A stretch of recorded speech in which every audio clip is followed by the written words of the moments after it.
In the ancient world, if an invading army wanted to conquer a sprawling, heavily fortified empire, they rarely wasted their time and blood laying siege to every individual castle and outpost. That was the strategy of amateurs. The masters of warfare understood a much simpler, far more devastating truth. You do not need to break down the walls if you can simply steal the signet ring of the king. With that ring, the heavy iron gates are thrown open from the inside, the guards stand down, and the empire is yours without a single arrow being fired. In the modern digital landscape, the castles are corporate networks, the walls are firewalls, and the king's signet ring is something we call identity. And in the complex, interconnected world of global commerce, no company held more of those signet rings than Okta. When Okta was compromised, it wasn't just a single breach, it was the digital equivalent of the master keymaker handing over the keys to the entire kingdom. To comprehend the sheer scale and terror of the Okta identity attacks, you have to understand the fundamental architecture of the modern internet. For decades, we struggled with password fatigue. Every employee at a major corporation had to remember dozens of different passwords for their email, their human resources portal, their cloud storage, and their proprietary software. It was a logistical nightmare that resulted in terrible security practices. The solution to this chaos was single sign-on, and Okta became the undisputed titan of this technology. They created a centralized, heavily fortified digital checkpoint. An employee simply logs into Okta once, and Okta acts as the ultimate guarantor of their identity, silently opening the doors to every other application they need to do their job. It is a system built on absolute, unquestionable trust. Okta is the bouncer standing at the velvet rope of the digital enterprise. But this brilliant solution created a terrifying new vulnerability, a single point of failure. If you can deceive the bouncer, you have total access to the club.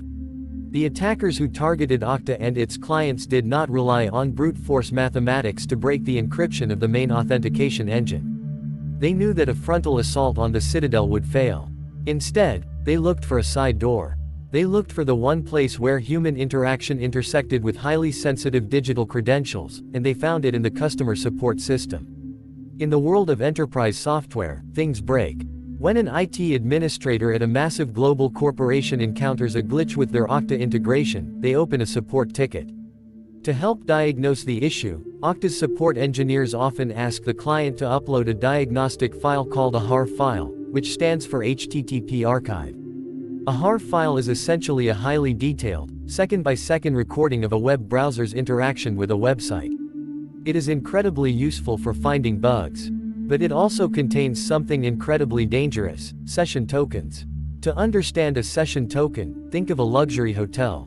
When you check in at the front desk, you show your ID and provide your credit card. That is your initial authentication. In return, the clerk hands you a plastic keycard. For the rest of your stay, you never have to show your ID again, you just swipe the keycard, and the doors open. A session token is that digital keycard.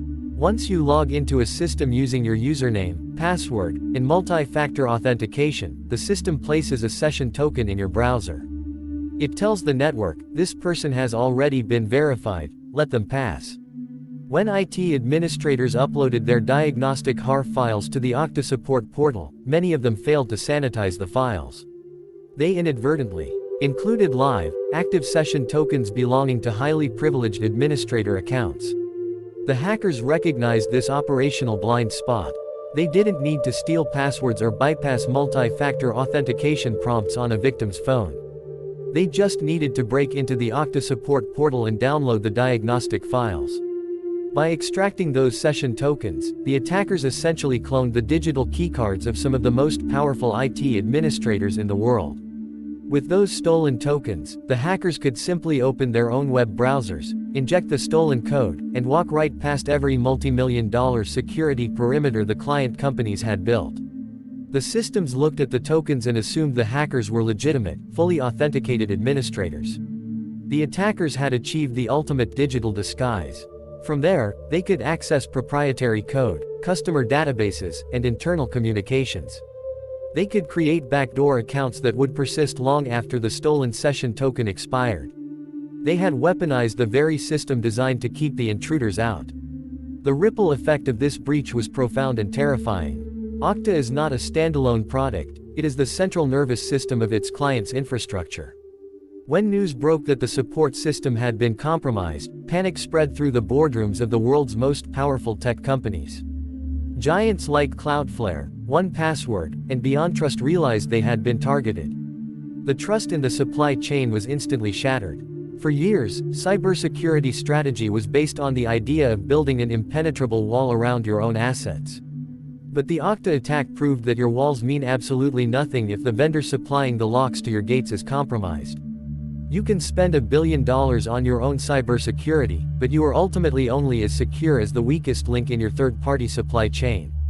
This was not the first time Okta's vast network of trust had been tested. In previous incidents, groups of highly aggressive, often remarkably young hackers managed to breach the networks of third-party companies that provided outsourced customer service engineers for Okta. By taking control of a single remote support worker's computer, the attackers gained a vantage point into the internal workings of the identity provider. These repeated incidents highlight a chilling reality of modern corporate architecture. As companies grow into massive empires, they inevitably rely on an ever-expanding web of contractors, subcontractors, and software vendors. Every single connection in that web represents a potential pathway for an attacker.